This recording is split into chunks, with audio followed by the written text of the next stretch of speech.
Keith. Good evening. I'll bring this Wednesday, January 22nd council meeting to order. If we could please stand for an invocation by Pastor Alexis Talbot. And then remain standing for the Pledge of Allegiance, led by Vice Mayor Jones. Let us pray. We thank you, Creator, for allowing us to be in a place where we can deliberate on this great city, on all that needs to happen in this evening. I pray wisdom amongst those who come to this podium, and especially those who are decision makers. I ask a blessing over them, that their decisions aren't made because they are coerced or because they are praised, but their decisions are made because they know what is right, because they have done the work. I pray, Lord, for this community, that all in it would be blessed, that we would be prepared to make a tomorrow for those who come after us. We thank you that we can assemble, that we can speak, that we can share. And we thank you, Almighty One, in the name of the one that I personally serve, Jesus. Amen. Amen. Amen. I pledge allegiance To the flag of the United States of America and to the republic for which it stands, one nation, under God, indivisible, with liberty and justice for all.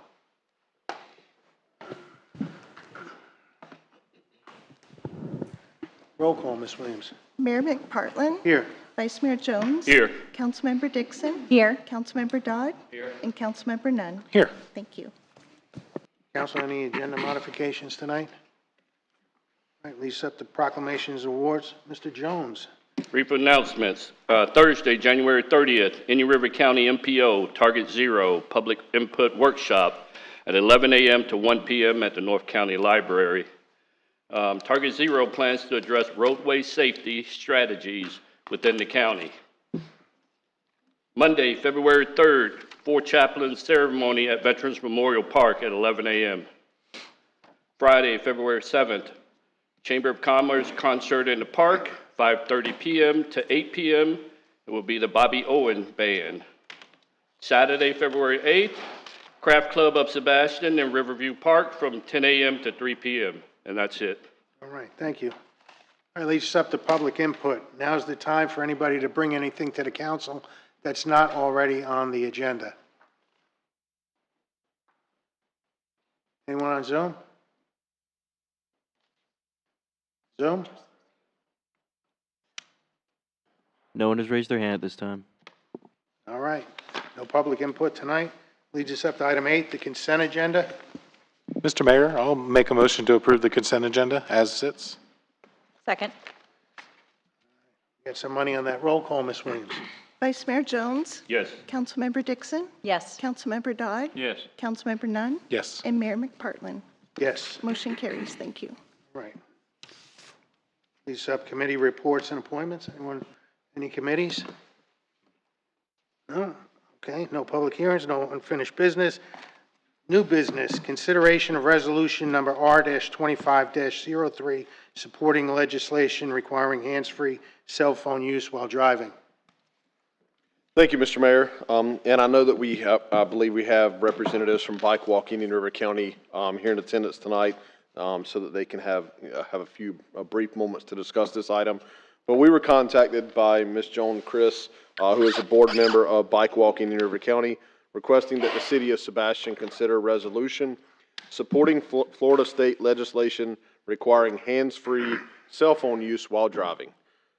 So with that, I will turn it over to Bike Walk Indian River County so that they can give you some details in regards to this safety and advocacy effort.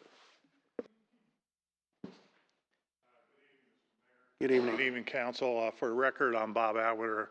I'm the Vice Mayor of the town of Indian River Shores, but I'm here today in my role as being a member of the board of directors of Bike Walk in Indian River County, and a couple of my colleagues on the safety and advocacy committee are with me. I think this is pretty straightforward in terms of hands-free. Ironically, though, that there was a similar bill in the last legislative session that did not get through. So what we and other bike safety and pedestrian advocacy organizations are trying to do is really to raise the public awareness and to push the state legislature to do this. So the resolution you have in front of you is a very similar template to what we have seen around the entire state of Florida. I know in places like Naples and so forth. My town council in the Indian River Shores has already passed it. Orchid has passed it. I believe the county is going to be looking at it. I would just say in terms of the hand-free, it kind of resonates with me personally because I was stopped at a red light with my wife at 21st Street and Indian River Boulevard. And the light turned green. Fortunately, I didn't punch the gas quickly, and a car to the left of us, a lady was on the phone with her babysitter, just went right through at 35 miles an hour and tore the front of my car off. Fortunately, I saw something flashing from the left-hand side, and I hit the brake. Otherwise, I'd be dead and quite possibly my wife. So I think it's time to get this done. So I don't have any other comments. All right, Council, any questions for Mr. Allwater? No, I would think it's pretty self-explanatory. I was driving down 95 South this morning, and it was a car flipped on its side, one car. Typically, that's inattentive driving going off the road. Right. So, I do have one question, Mr. Mayor. yes. Has it ever been considered to add to this legislation, hands-free use while riding bicycles too? I will be surprised how many people I've seen riding Yes. bicycles and like they're on their phone, not paying attention at all. And You're right. I see it all the time myself. I'm just amazed. They're like this, looking down. It's crazy. Not to my knowledge. Okay. In some laws, vehicles include bicycles, and the vice mayor could talk about that more, given his, you were on the Florida Highway Patrol, if I recall, background. But to my knowledge, that hasn't been brought up. So. okay, thank you. Thank you. All right. Yeah, the Florida statute does classify a bicycle as a vehicle in the statute. They have all rights of the road, just like a car. They just have to, there's certain provisions that they have to do to ride close to the right-hand edge of the roadway, not ride against traffic like some like to do, all of those things. Awesome, thank you. Mr. Mayor, I move approval of Resolution R-2503. Second. All right. Anyone from the public wish to speak on resolution number R-25-03? Anyone on Zoom? Not at this time. All right. Ms. Williams, roll call, please. Councilmember Dixon? Yes. Councilmember Dodd? Yes. Councilmember Nunn? Yes. Mayor McPartlin? Yes. And Vice Mayor Jones? Yes. Motion carries. Thank you. All right. Leads us up to item 12B, consideration of ordinance O-25-03, petition for voluntary annexation. Madam Attorney? Yes, sir. Thank you, Mayor. This is ordinance number 0-2503, an ordinance of the City of Sebastian, Florida, providing for the voluntary annexation for land consisting of 0.9163 acres, more or less, known as Industrial Park Boulevard, a private road located north of 99th Street, west of Fisher Industrial Park and the FEC Railroad, and south of the former Vickers Grove sand mine, providing for the extension of the corporate limits and boundaries thereof, providing for proposed land use and zoning classifications, providing for scrivener's errors, providing for conflicts, providing for severability, and providing for an effective date. This is a first reading. Thank you. Thank you. Ms. Bosworth, nice to see you. Good evening, Council. This is a voluntary request, a petition for annexation. It is partially to correct a 1987 error in an annexation ordinance, and partially to start the ball rolling for a PUD subdivision application that we received. This is for an area, if you're familiar, on a page, I think 5035, there are aerials of the road that we are talking about. It is for Industrial Park Boulevard. It's a private, unplatted road. In 1987, Henry Fisher petitioned the city to annex in quite a large area for development of what we know as the Vickers Sand Mine. And Fisher's Industrial Subdivision. Both have been developed. They are closing out the sand mine. The sand mining operations through St. John's are coming to a close, and they have a potential developer who is interested in the property for subdivision, and we received an application. As we were reviewing the legal descriptions for this application, we discovered this error in 1987. It turns out that Industrial Park Boulevard is actually meets and bounds descriptions, 2 parcels, and one of the parcels was left off that 1987 ordinance that annexed in. And as you can see, the yellow line, the city has shown that Industrial Park Boulevard it has not been located in the city of Sebastian. So this is an exercise or a petition to resolve this error. It also makes sense for development of that subdivision, if it gets approved, that this road is in the city. All of the areas and lands that it provides access to is in the city of Sebastian. It wouldn't make too much sense if we had a subdivision that had a road from the city, a private road going into that. I know that Mr. Vitter and the owner is here for any additional questions. Staff recommends approval of this. This is first reading, and if you notice, the second reading we are recommending not until May 14th, but that is because the process of upcoming hearings going before planning and zoning, the rezoning, the future land use map, and the conceptual plan will come before you. May 14th is when we hope then that would be all of the second readings of all of the resolutions and ordinances for this project if it goes forward. We would still schedule a second meeting if for whatever reason the subdivision and that conceptual plan did not get approved. We just think it's good for the city. It's in the public benefit to have this road in the city limits. We would still go forward with that annexation request, dependently of the subdivision rezoning. All right, thank you. Council, any questions for Ms. Bosworth? Nope. The applicant wish to say anything? All right. Anyone to go, Council? Mr. Mayor, I'll make a motion to approve ordinance O-2503, setting a second date for reading and adoption on May 14th, 2025. Second. All right, any further discussion? Dory, I guess I did have a question. This is only the annexation of the property required for the roadway and the right-of-ways that are associated with that, correct? Yes, the annexation, this will not be a public road, though. Even if we annex it in, it's going to remain a private, unplatted road. But yes, it is just the annexation for this road. Okay. The ensuing applications that you'll review will be for some additional property, including the sand mine. The annexation only covers the road. That's all we need to annex in. So is this, not jumping ahead, but is the intent here to have a second access to the PUD when it's brought forward for the other property? Yes, Okay, and there is, the conceptual plan will show that, yes. Okay, that's all. That's what I was interested in. Okay, thank you. Good, all right. Ms. Williams, roll call, please. Councilmember Dodd? Yes. Councilmember Nunn? Yes. Mayor McPartlin? Yes. Vice Mayor Jones? Yes. And Councilmember Dixon? Yes. Motion carries. Thank you.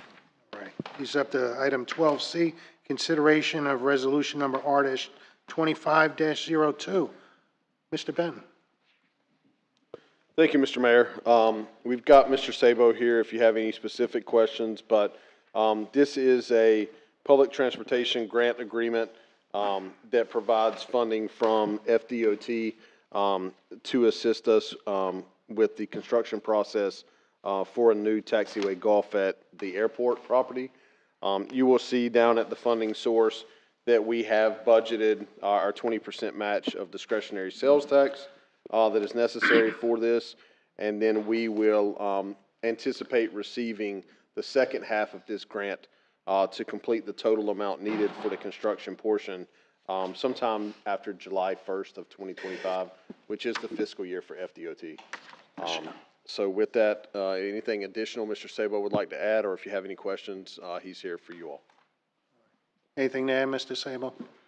Just to touch on the fact that this will be the first of multiple phases that is going to make the northwest corner of the airport more accessible. This is heading towards one of the strategic plan goals that we have for the airport to open this area up for future development. First thing we need to be able to do is to move aircraft around from that part of the field. This will be the taxiway, And we will follow this with adding an apron to that taxiway that will run alongside it. That will make the adjacent grass areas between there and the fence buildable properties for hangars and the like. And then the third phase of that, when the time comes, will be to bring in the infrastructure such as an access road, the utilities, water, sewer, electric, and the like. So this is the first step. FAA was not able to participate in this. Thankfully, the state Department of Transportation was able to take an interest and is committed to not just this part, but the second part coming in July. But we will wait until we know that we have those funds in hand before we actually go out to bid for the project.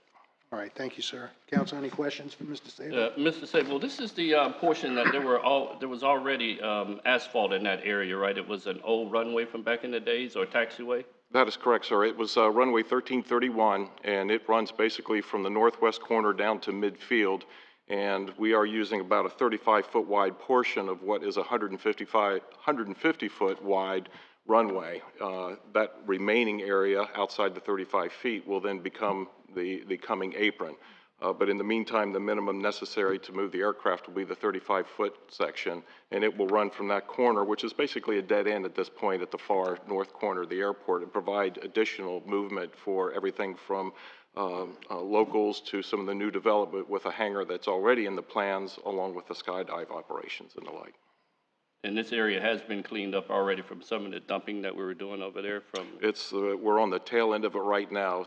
The Director of Public Works has made a tremendous effort and has gone out and moved a lot of things, both not only what belongs to the city, but also some extra material, and got to the point that the area is just about ready for this to begin. We'll be doing some more survey work and the like, but we have a little bit more time before that second grant comes in. Okay. Any other question, Mr. Sable? Council, what are you going to do with resolution R-25-02? Make a motion to approve R-25-02. Second. All right. Ms. Williams, roll call, please. Councilmember Nunn? Yes. Mayor McPartlin? Yes. Vice Mayor Jones? Yes. Councilmember Dixon? Yes. And Councilmember Dodd? Yes. Motion carries. Thank you. Thank you. We accept item 12D, considering Indian River County Supervisor of Elections request to use the council chambers as early voting in 2026. Mr. Benton, is this you? I'm gonna let Ms. Williams take it. All right, there we go. Okay, thank you. This is the supervisor's biannual request to hold early voting in the council chambers, and it's going to be for 2026 primary election and general election. It does affect some of your council meetings. In your packet on page 83, 84, and 85, I highlighted when the chambers would be in use, and I would like to see what you would like to do. All right, I don't see any problem with the August 12th meeting because the Florida League of Cities in 2026 is meeting from August 13th through the 15th. So typically we take that off. And then the meeting in October, I guess it's just if we have a lot going on, might have to meet the week before because there won't be one until after the election. Right? Yes. All right. And I Mayor, guess I the signs will be, Mr. Benton, is taken down at night, every night, and not putting up till 7 a.m.? Yes, sir, Mr. Mayor. So I think that worked well this year. If you all have any other feedback on that, we'd be happy to hear it. But our plan this year was we removed the signage at approximately 5 p.m. every single night that was left out there. We had a majority of candidates followed the rules and removed their signs. And then they were allowed to place them back out at 7 a.m. the following morning. So it did reduce the number of total signs that we had in front of City Hall, but it held them accountable to show up and pick them up and then put them back out. So we will continue to follow that direction if you all approve that. Mr. Mayor? Yes. If I could say something? I would like it to be reminded that while the city does own the property that the signs sit on, the city is not responsible for verifying the signs are not taken down by the wrong people, that we have no ownership or requirement to monitor those signs, that's not part of our job. We're giving them a place to put their signs, but that doesn't mean that we're going to monitor and keep track of and make sure nobody's picking up somebody else's signs. That part of that is freedom for them to do that, but it does not put the obligation on us, because technically, it's not our space during that time period, it's the supervisor elections, not us. Is that correct? I mean, because I know I heard a lot of complaints last year about people's signs being taken by other people and this and that, and my answer simply was, well, that's not really our responsibility. It's not our job to babysit signs as a city. Just my feeling on it, at least. We're not the sign police. We're not the sign police. Well, we are, but not for those signs. Right. Except after 5, I'm just saying. Yeah, we just have the time window. I think it should be reminded to anybody that does come to complain. If they do want to complain, I guess the supervisor elections is probably a better place for those signs, because that is technically their space during that period. Bless you. Bless you. All right, That's all I have. Thank you, Mr. Mayor. Council, any other questions? Nope. Move approval. Second. All right. Anyone from the public wish to speak on this matter? Anyone on Zoom? No one has raised their hand at this time. All right. Roll call, Ms. Williams. Mayor McPartlin? Yes. Vice Mayor Jones? Yes. Councilmember Dixon? Yes. Councilmember Dodd? Yes. And Councilmember Nunn? Yes. Motion carries. Thank you. All right, leads us up to item 12E, consider Indian River County Supervisor of Elections request to use the community center as a polling location. Yes, that is for this year's November election, and then next year, I believe, let me get to that page. Yes, this year's November election and next year's primary and next year's general election. Council, any questions for Ms. Williams on this? No, I move approval on that. Second? All right. Anyone from Zoom? No one has raised their hand this All time. right. Roll call, Ms. Williams. Vice Mayor Jones? Yes. Councilmember Dixon? Yes. Councilmember Dodd? Yes. Councilmember Nunn? Yes. And Mayor McPartlin? Yes. Motion carries. Thank you. Thank you. Leads us up to city attorney matters. Status update on the interlocal agreement, Madam Attorney. Thank you, Mayor. Good evening. So on the agenda tonight, we do have a status update on the interlocal agreement between Indian River County and the city of Sebastian relating to water and wastewater. This agreement was entered into all the way back in September of 1995. And under the terms of that agreement, as you all are aware, Indian River County and the city of Sebastian undertook certain responsibilities related to the future provision of water and wastewater. At the direction of the City Council on November 20th, 2024, I was asked to obtain an opinion from outside counsel, Special Complex Counsel for Utilities, relating to the interlocal agreement to find out what options the city might have under that agreement. Specifically, we asked him to evaluate, that was Mr. Andrew Meyer, who was the interim city attorney in the past. So Mr. Meyer took a look at the agreement. He was asked to evaluate it and determine the obligations of the city and the county, and asked whether the agreement is enforceable. So Mr. Meyer did prepare an opinion. It's attached into your backup, as well as the existing interlocal agreement. So in the opinion, Mr. Meyer, at the end of it, basically, if you've read it, he said that, the city's agreement is enforceable, and he did evaluate some of the options under that. We did speak to Mr. Mai today, the city manager and myself, regarding the agreement, because it was a little bit incomplete. We felt in that we needed some follow-up. So Mr. Mai is available tonight. We talked to him about certain aspects of the opinion, and based on the opinion, we feel a little bit of follow-up is needed, and Mr. Mai is going to give us a supplemental opinion on that within the next day or so. So we do have Mr. Mai probably on Zoom. Can we verify? Yeah, I'm here. Oh, great. Thank you.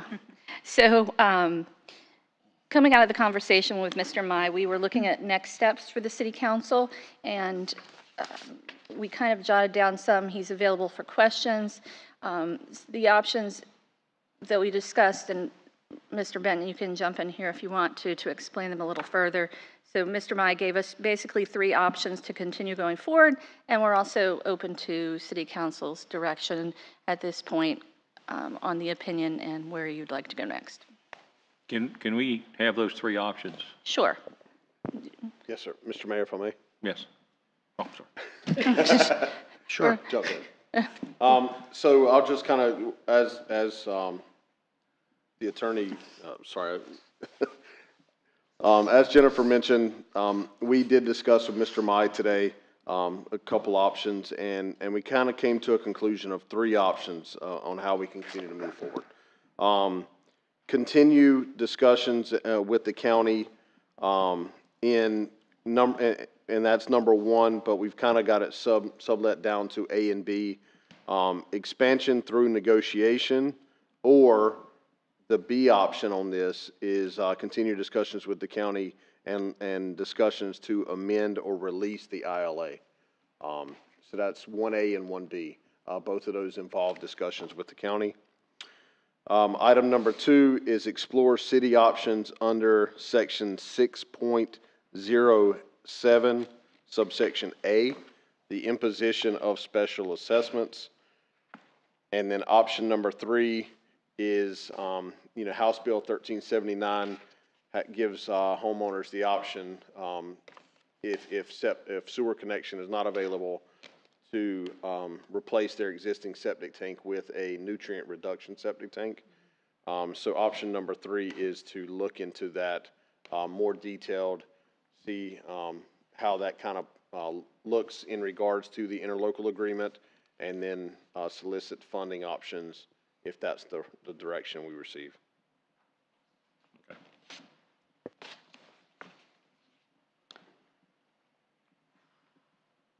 Well, I guess number 3 is pretty good because that's going to happen for some residents. And then the number 1, continued discussion, but nothing seems to happen out of that. And I guess, looking through, I guess the old agreement was, what jumped out at me was on our page 115, and it's page 23 of 28 of their agreement.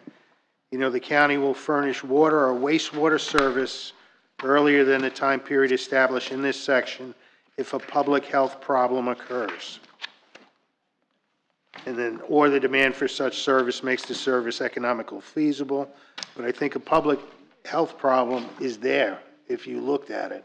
Because God knows how many leaking septic systems are out there. So I guess, would that be Mr. Mai? Is that a possibility, looking at? So Mr. Mai can jump in. We did talk about that today, to have him evaluate that a little bit further. When Mr. Benton and I spoke about it today, I did read it over a little more closely, and there's no definition of public health problem, so it's just a matter of what would be interpreted as a public health problem because it wasn't defined in the agreement. And Mr. Mai, we did talk through that with him, and he agreed with that opinion. But like I said, we would like for him to do a follow-up more in depth and narrow it down to that provision, and also 607A, which relates to potential special assessments and being able to expand the system on our own with that. So, but Mr. Mai, if you want to jump in at any point, please do, and thank you so much for helping us out. Yeah, I think that there's potential that what you have going on in the city, I mean, we'd have to get data and analysis to really back it up. But I think there is the potential that what you have going on is could be considered a public health problem. I think it was important that Jennifer just identified that it isn't defined in the agreement. And, since you're in an agreement with the county related to wastewater and water services, I think it'd be prudent to, and I know they haven't been as responsive as you'd like, but I think it's prudent to keep them informed as to what you're considering and get their position on it. I'm not sure what kind of bonds are tied up with the improvements they've made, and I'm not sure what other capital outlay expenditures they've made in reliance on this agreement, but I think it's better to know eyes wide open everything and their position related to anything the county or the city does prior to doing so, because This agreement could be an impediment to whatever you decide to do if you don't know all the possibilities. So, Mr. Mayor, if I may. Yes, Um, Mr. Dodd. It sound, I mean, there's no doubt in my mind we have to do one. We have to continue discussions with the county. Because what we need to hear from them is either yes or no. I think it's as simple as that. Yes, we're going to service the whole city of Sebastian, and here's the way we're going to plan it. Whether it's done because of section 607A or 608B4 in the agreement, or it's done because they just agree to do that, there needs to be a yes or no. The issue with that, in my mind, is the time frame. I mean, if we just say to them, we want you to tell us whether you're going to service it or not, and we don't have some indication of a time frame, then we'll be talking about this long after I'm off the council. We've been talking about it since I got on council in 2016, and still haven't gotten a yes or no. We need to separate this, of course, from the CRA, which I'd like to talk about after we have this conversation, if we can do that, if it's okay with the mayor to do that. I think we need to also, at the same time, ask Mr. Mai to take the next step in the evaluation and provide us further details. Even if we spend some money doing some investigations, do some public records requests, whatever we need to do.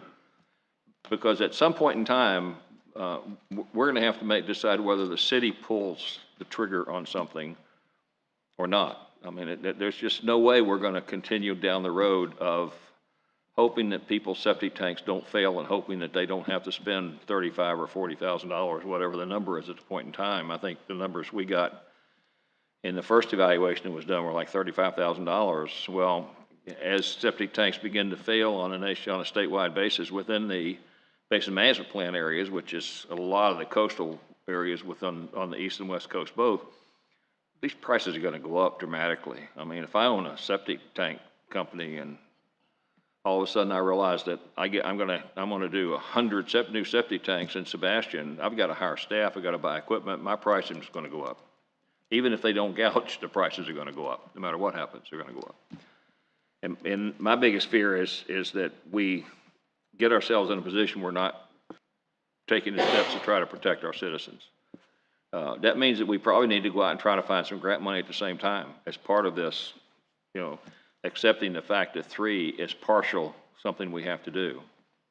The city on its own, we can't afford to do what we did in a CRA and provide grants to pay half the cost of this conversion on the citywide basis. The city just can't do that, so we're going to have to do something. But I think we definitely should put together a well-drafted letter from the mayor to the county, whether it goes from the mayor to the county administrator or with a copy to the county chair of the county commission, or how it does, and say that we're investigating these and we'd like to set up a formal committee or something, but a formal communication channel to get to that yes or no answer. And try to put some dates on it. We'd like to try to get this done within the next 12 months. We'd like to put some expectation level on it that says something like that. We certainly need to take that step, and I agree with Mr. Mai. We need to do everything we can to keep the county involved in this conversation, but at the same time, I don't know, I got to be careful how I say this, but at the same time, it's been talked about for a long time and no action's been taken. Therefore, I think we need to try to drive the action. And if we feel like that at some point in time we need to take legal action against this agreement with the county, we need to be in a position to make that decision and call that and hire the attorney and take the action. So that's kind of my opinion. Mr. Mayor? Yes, sir. May I? According to the agreement, it contains specific deadlines to expand the system and a map that shows where the expansion must occur. Do we have that? Do we know what those deadlines are? Do we have a map from the county indicating? What page are you on, Fred? On page 154. But it refers back to 608, failure to perform The agreement by either party, it talks about the legal side of that, but the agreement contains specific deadlines to expand the system and where. Do we have anything like that?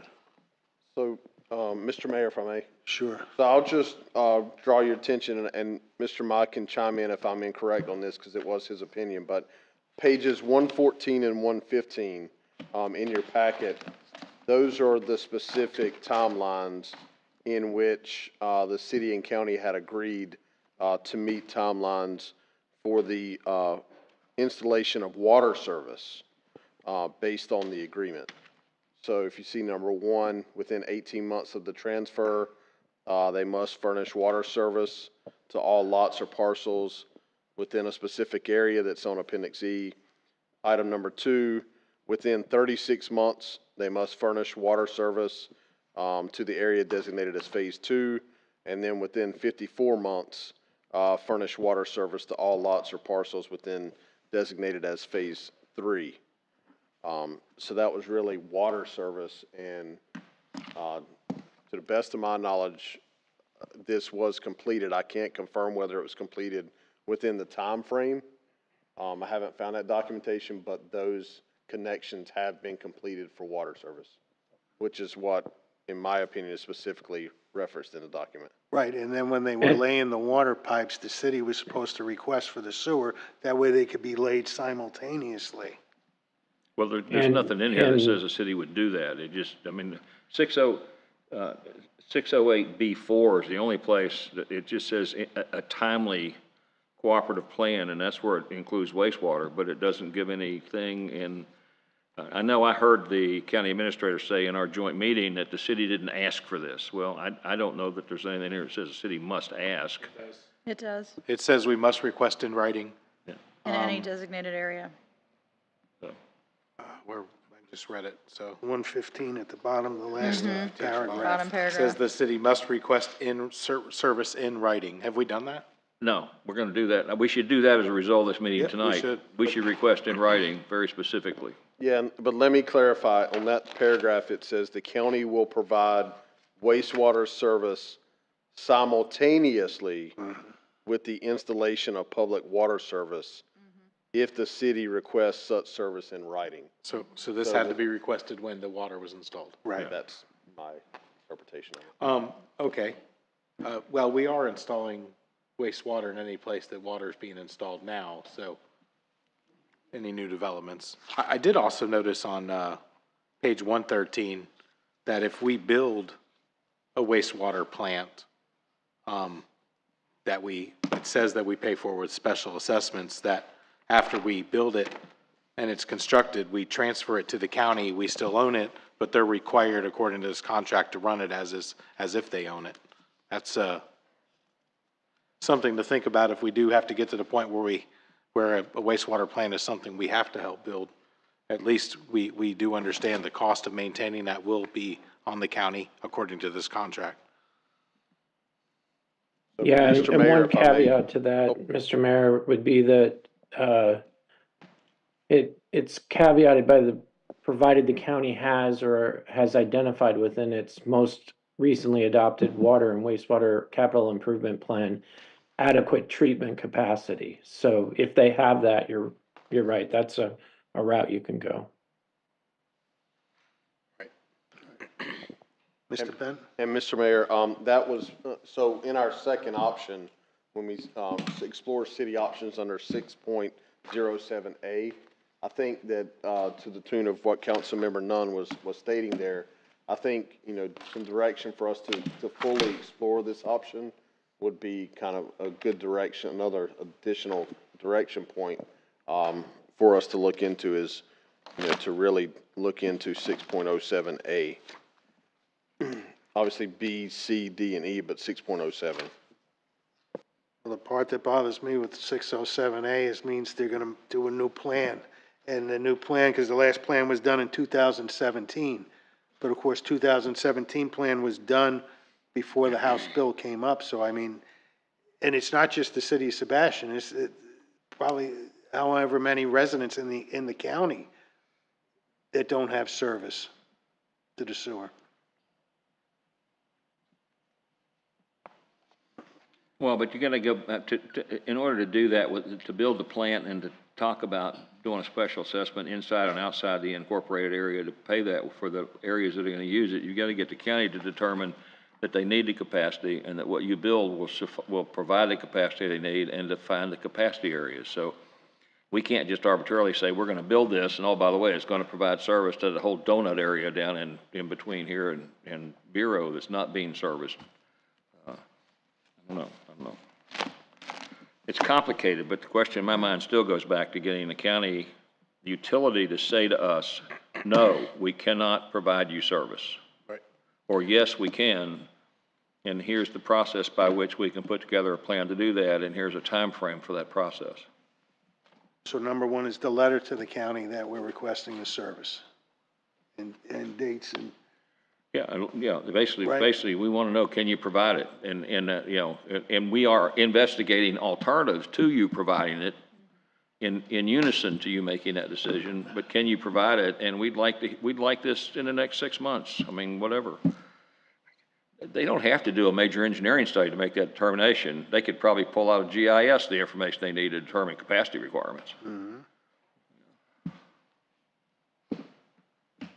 So I just want to clarify the direction there was to have staff draft a letter on behalf of the mayor and have the mayor sign it that we would then send to the county, basically expressing our options and what we're looking into and whether or not they can provide the service that is being requested. Or not. Within a certain time frame. Yeah. Would the attorney, Jennifer, would a resolution lend more credence than just a letter from the mayor? Would a council resolution?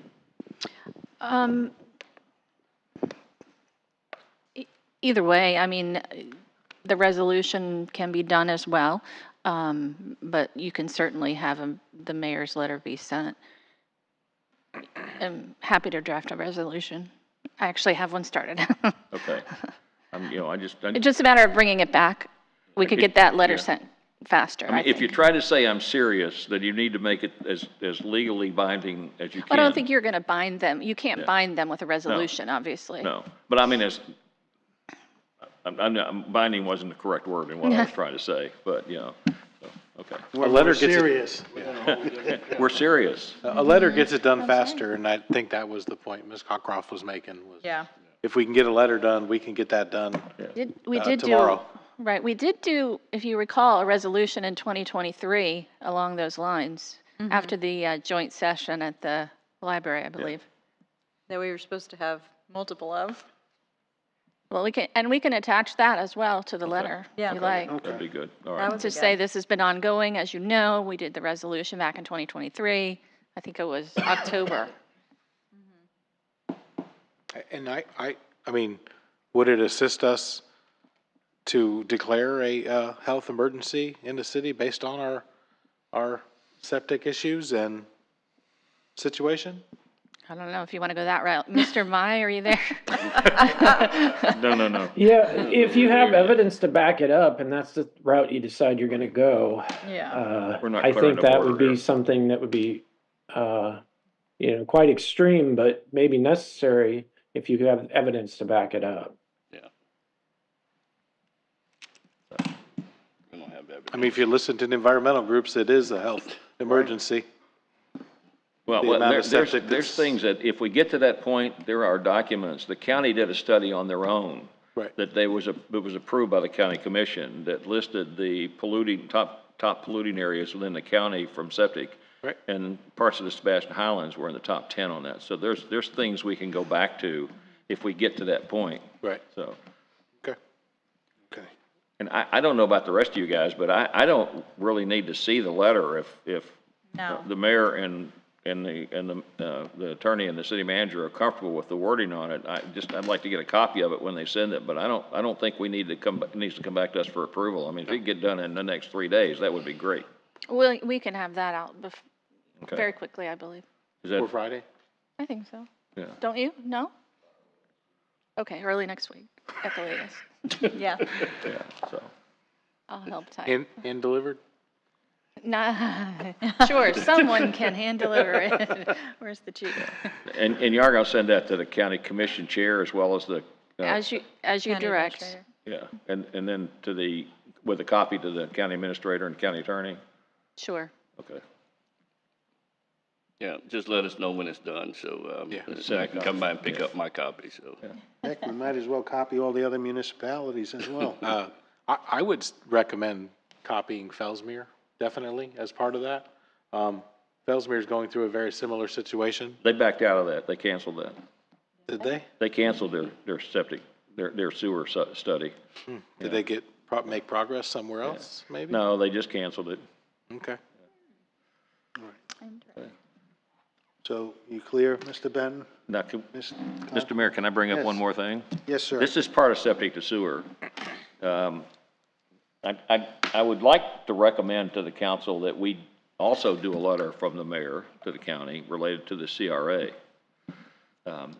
I'm sure Mr. Benton has shared with you guys the information about the meeting that took place, and the agreement that was kind of reached with the county administrator on the CRA. We approved, was our last meeting or the meeting before that? I don't know which was. We approved him expending up to $100,000 on buying material for the extension of the infrastructure within the CRA, and we agreed that we would support them in getting the right-of-way approvals that were needed for that. But no action's been taken on that by the county, and I think we need another letter that says that here's the agreement that we reached. We accept that agreement, and we'd like to receive a plan from the county on the implementation on that agreement. So, you want to, Mr. Ben, do you want to? Yeah, you haven't heard anything from them on that? No, sir. But Mr. Mayor, just a point of clarification. So, Councilmember Dodd, in the letter, I think, there was some specific direction given from City Council in what we wanted to see from an agreement between the city and the county. The city would commit up to $100,000. That was an additional amount than the materials cost that they had supplied to the city. The reason for that is we know there were some additional materials that weren't included, and just in case cost increases, that gave us up to $100,000 to do that. It also a commitment that our residents would not be assessed any cost associated with that project.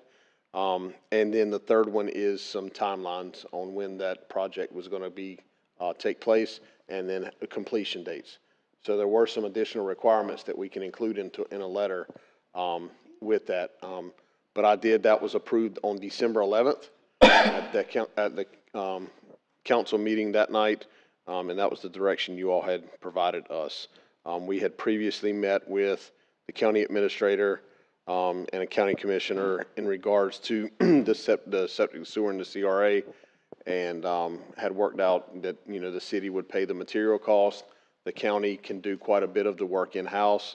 There is a little bit of the work that would need to be done by an outside third party for the CRA, and then that we would work together jointly.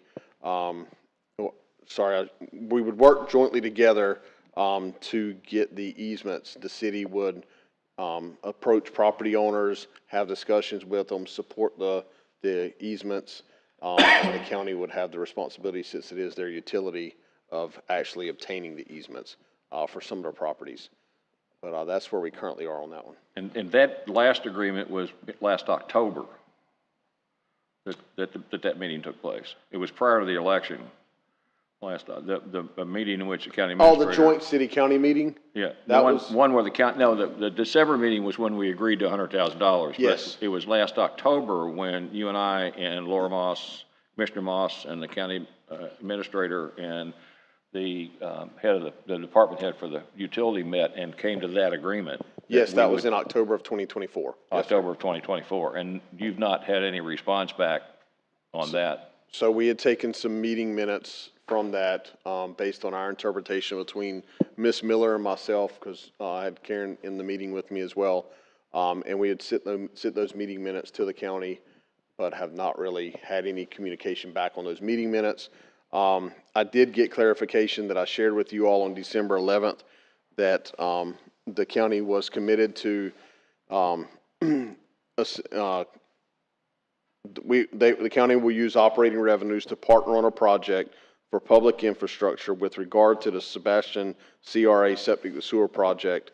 It is proposed the county is covering the cost for project management, construction, and other related services. And the city/CRA is proposing to cover the cost of the material related to the project and assist in obtaining the necessary easements identified. That was communication on December 10th. Was that from the county? From who in the county? From the county administrator. From the county administrator, okay. Yes, sir.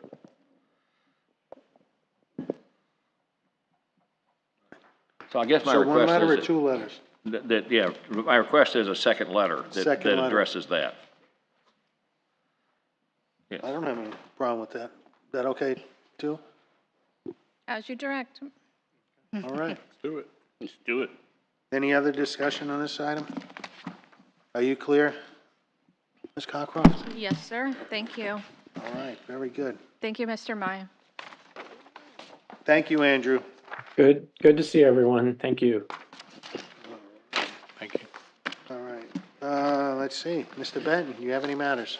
I have nothing tonight, sir. Hey, Mr. Mayor, if I could, Mr. Benton, I know we talked to you last time about the cold weather shelter, and I know I wanted to bring it up because I know you and I met after the meeting and discussed some logistics of the cold weather shelter, and we are still working with that. Mr. Benton and I are still working with Ryan at the county and part of the other committee to get that set up. There were some logistical issues that we hit talking about it, so we are working to get it done. It's just not, we're not ready. We're not there yet. So he'll bring that back once we are able to get that dealt with. And thank you. I'm still working with Red Cross on that. So. Right. Ms. Williams, anything? All right, I have nothing as well. Mr. Nunn, anything further? Nothing else, sir. All right. Ms. Dixon? No, not tonight. Mr. Dodd? No, sir. Mr. Vice Mayor Jones? No, sir. All right, being no further business, we're adjourned.